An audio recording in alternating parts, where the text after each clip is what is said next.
నాగలక్ష్మి గారి ఎవడే సుబ్రహ్మణ్యం, తర్వాత మహానటి 2 సినిమాలు చూశాను. మహానటి మాత్రం నాకు విపరీతంగా నచ్చిన సినిమా. నాయి గారు కాల్ చేసి రమ్మన్నారు, వెళ్ళాను. వెళ్ళిన తర్వాత సందర్భం చెప్పడానికి ముందు నాకు ఆ కథా గమనాన్ని కాసేపు మాట్లాడి చెప్పిన తర్వాత వివరంగా చూపించారు, కొన్ని దృశ్యాలు చూపించారు.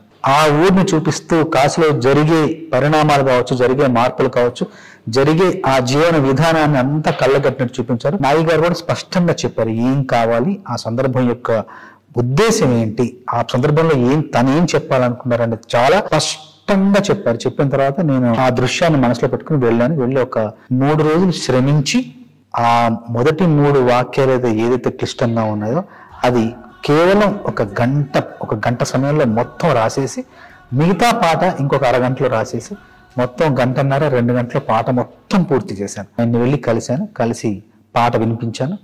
ఒక్క మాట కూడా ఆయన సవరణ లేకుండా, కరెక్షన్ లేకుండా పాట మొత్తం బిగిన చాలా బాగుందని చెప్పారు. పల్లవి రాసిన తర్వాత చరణాల్లో అవతార స్పృహ, అవతార స్పర్శ కొంచెంగా ఇస్తూ కలియుగానికి కలి యొక్క అవతారం ఎలా అయితే జనించిందో అక్కడికి వేగంగా రావాలనే ఉద్దేశంతో ముందు మాటలు మీనమై